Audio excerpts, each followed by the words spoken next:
लोमड़ी और बिल्ली की कहानी। एक बिल्ली और लोमड़ी में अच्छी मित्रता थी। वे अक्सर एक साथ समय बिताया करते थे। साथ खाते, साथ खेलते और ढेर सारी बातें करते उनके दिन बड़े मजे से गुजर रहे थे।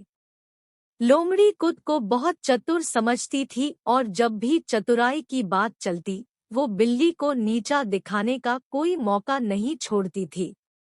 बिल्ली को कभी कभी ये बात बुरी भी लगती थी, लेकिन मित्रता के कारण वह इन बातों को तूल नहीं दिया करती थी।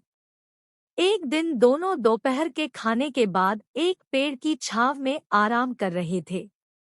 दोनों में बात चल पड़ी कि अगर अचानक कोई शिकारी जानवर उन पर हमला कर दे तो वे अपने बचाव के लिए क्या करेंगे।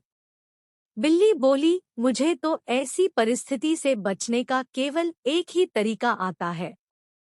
मैं तो वही करूंगी। यह सुनकर लोमड़ी हंस पड़ी और कहने लगी, बस एक ही तरीका? अरे बिल्ली रानी, एक तरीके से तुम शिकारी जानवरों से कैसे बचोगी?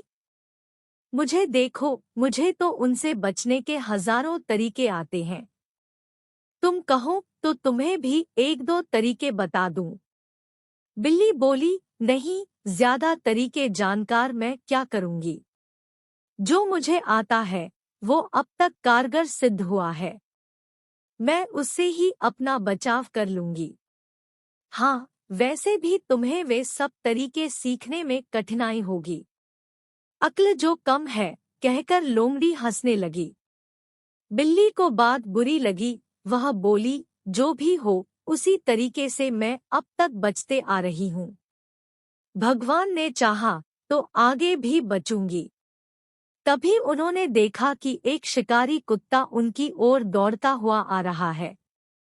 दोनों डर गए और सोचने लगे कि अगर उन्होंने फौरन अपना बचाव नहीं किया तो शिकारी कुत्ता उन्हें चीरफाड़ कर रख देगा।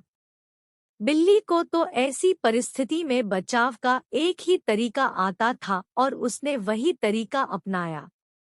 फौरन एक पेड़ पर चढ़ गई। हजारों तरीके जानने वाली लोमड़ी सोचती रही कि क्या करूं। शिकारी कुत्ता निकट पहुंच रहा था और लोमड़ी तय नहीं कर पा रही थी कि कौन सा तरीका आजमाए। इतने में शिकारी कुत्ता लोमड़ी के निकट पहुंच गया और उसकी बोटी बोटी नोच दी।